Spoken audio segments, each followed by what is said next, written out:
see what I see?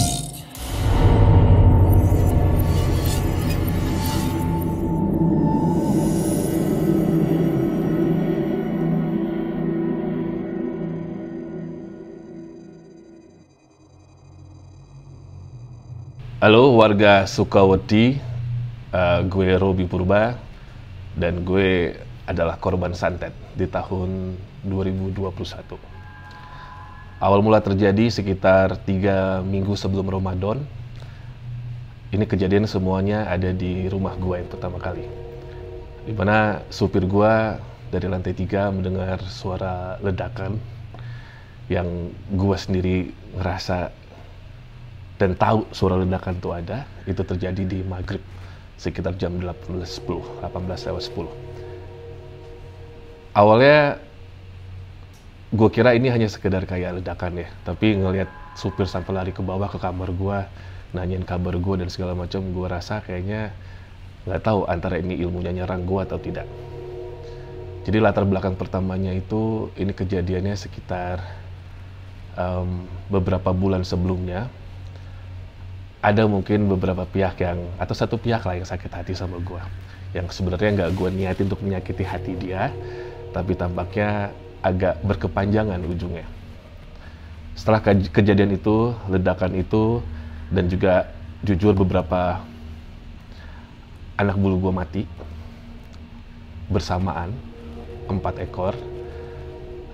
Gue ngerasa ini kayaknya udah mulai tanda nggak bener nih. Ini kalau mau ceritain hal kayak ginian, gue langsung keinget betapa sakitnya gue waktu itu, betapa lebih ke gak mampunya gue menghadapi semua karena gue sendirian dan gue nggak tahu harus apa. Jujur, gue adalah orang yang pertama kali dulunya sebelum acara karma yang nggak percaya sama yang namanya ilmu begituan.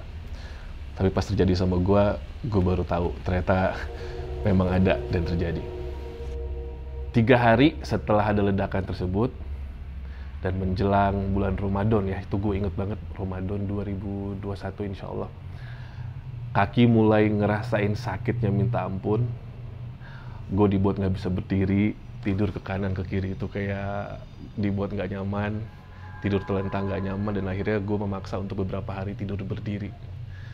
Kaki kayak kebeset-beset rasanya, bukan kayak memang seperti itu, dibeset-beset, tertusuk-tusuk, dan disitu aku kayak mulai ngerasa ini beneran ada yang nggak bener sih, ini ada serangan yang kayaknya direncanakan.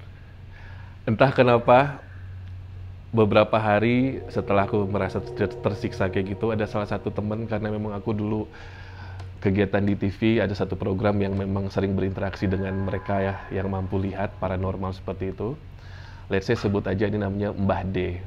Mbah D ini tiba-tiba WhatsApp gue gitu, nanya, "Abang apa kabar? Kok saya feelingnya nggak enak ya?"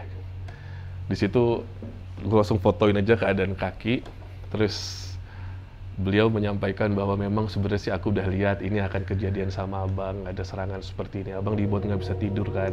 Aku nanya, "Mbah kok tahu?" "Soalnya sukma abang udah jalan ke aku," katanya gitu, udah memberitahu semuanya. Teman-teman, aku tuh dibuat nggak bisa bangun, nggak bisa jalan, nggak bisa bergerak.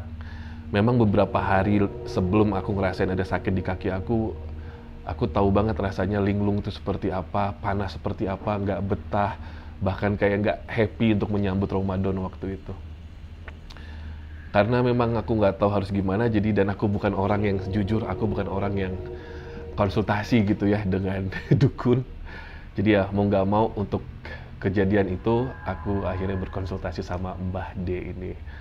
Jujur, saksinya adalah mami aku sendiri, opung.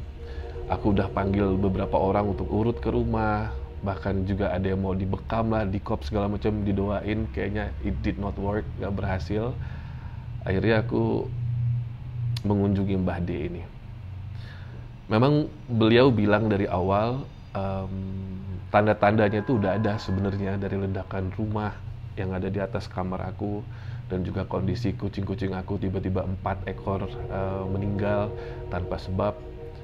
Akhirnya aku memenuhi segala persyaratan yang diminta sama Mbah D ini sebelum aku ketemuan sama beliau.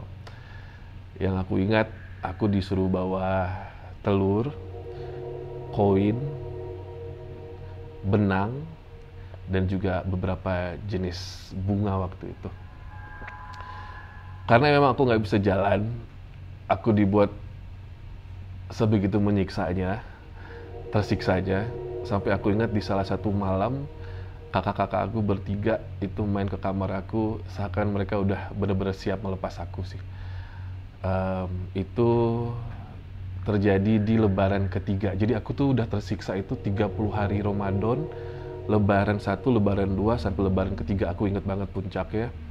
Kakak-kakakku tiga-tiganya main ke kamar, terus kayak nangis-nangisan, ngeliat aku begitu tersiksanya lah, nggak bisa apa-apa, bangun nggak bisa, duduk nggak bisa, jalan nggak bisa, kayak as if mereka udah siap melepas aku gitu.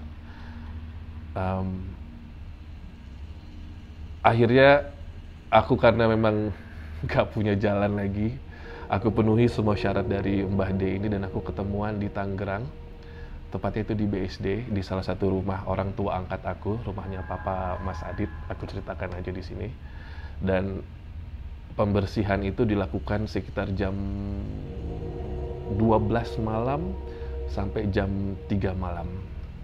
Situasinya Mbah D ini menutup kepalanya dengan kain hitam yang sudah ditulis-tulis seperti itu. Bisa dibilang rajah lah ya. Dan aku hanya duduk manis aja di depannya beliau. Dan aku bisa merasakan beliau, aku tahu beliau tuh lagi berperang sebenarnya. Karena dari sebelah kanan ada suara ledakan, dari sebelah kiri suara ledakan, dan di situ aku jadi kayak saksi hidup sesungguhnya ilmu hitam seperti ini tuh ada. Sampai detik itu aku nggak peduli siapa yang ngirim, siapa yang ngasih, tujuannya apa, aku nggak peduli, yang penting aku pengen sehat waktu itu.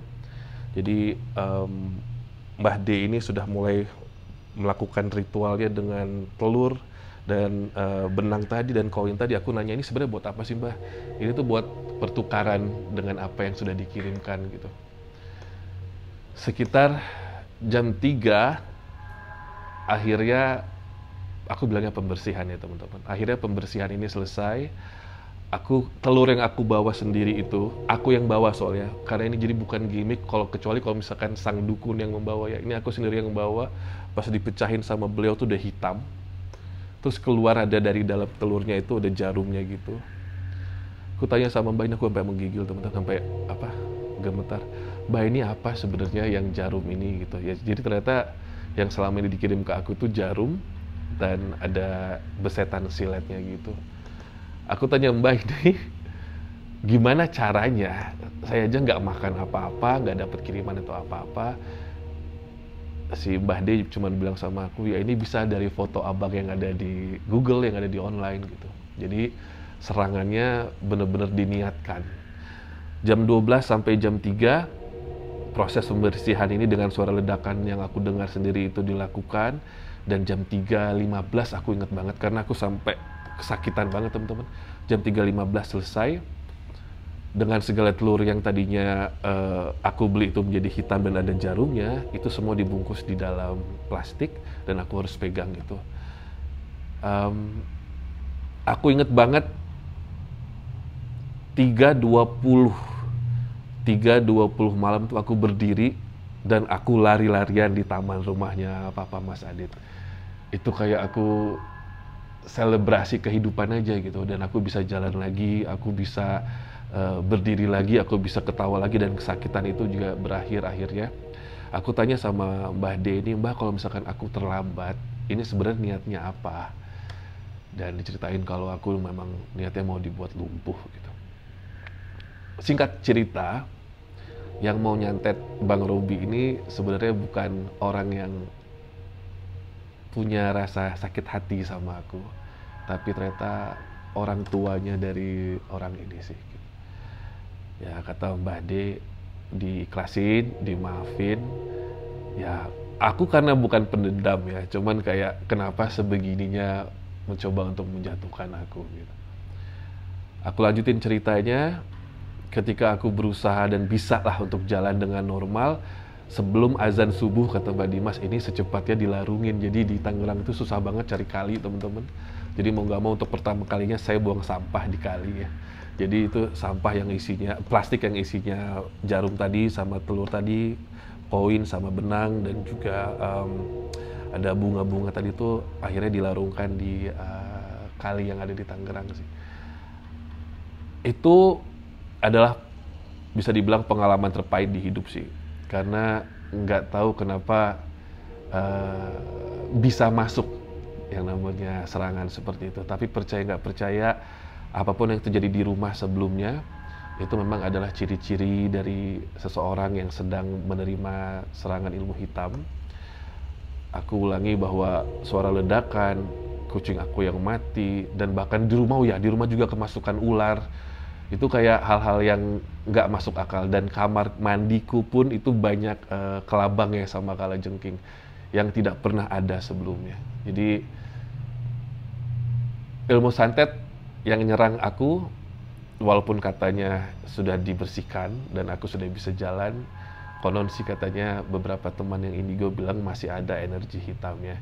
Cuman aku lagi berusaha untuk mengalahkan, untuk tetap berbuat baik aja sama orang gitu. Kadang kita nggak perlu tahu alasannya kenapa orang benci sama kita. Beberapa orang kayak misalkan kamu punya followers pun nggak tahu kan kenapa mereka ngirim hate message ke kamu. Ya orang nggak suka aja sama kita. Cuman aku sebisa mungkin sekarang aku pelajari, jangan sampai menyakiti hati orang lah gitu. Ya itu cerita aku, membuat aku makin percaya sama ilmu hitam dan serangan-serangan itu seperti ada. Dan yang aku ketahui banget dari kesaksian yang menyembuhkan aku, bahwa ternyata dukun ilmu hitam yang menyerang kita tuh mereka bisa menjadi seperti CCTV sih teman-teman.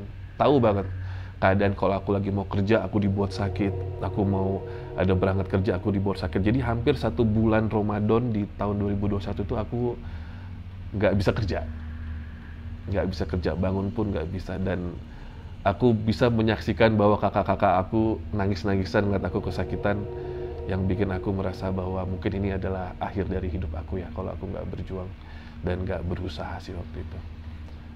Segala jenis ilmu santet, mediumnya itu banyak banget yang aku ketahui sekarang setelah aku menjadi korbannya. Cuman ada satu medium yang lebih baik lagi untuk bisa menghindari itu semua. Ya udah, lebih dekat sama Allah aja. Dulu aku berandal sih. Dulu kayak ya udahlah skeptis akan semuanya, tapi semenjak kejadian itu dimana aku tahu banget 1 detik berharga sekali untuk bisa bangun. Dan sekarang kalau udah mau lupa ibadah atau apa sholat, jadi ingat dulu mau sujud, mau ruku aja nggak bisa karena dibuat sakit. Jadi sekarang sebisa mungkin ya, siapapun bisa terjadi sih, dan bisa menjadi korban dari santet ini. Ya, semoga cerita ini bisa kalian terima. Mungkin sebagian orang malu untuk mengakui menjadi korban santet, atau sebagian takutnya malah menjadi bahan bully dari orang lain. Tapi it happened to me once, jadi aku ceritakan sama kalian. Semoga kalian bisa lebih hati-hati untuk menjaga perasaan orang lain. Terima kasih banyak. Jangan lupa klik like, share, dan subscribe, lalu nyalakan lonceng notifikasimu agar tidak pernah ketinggalan semua cerita horor dari Do You See What I See. Kamu juga punya pengalaman horor? Kirim ke podcast.ceritahoror@gmail.com podcast.ceritahoror@gmail.com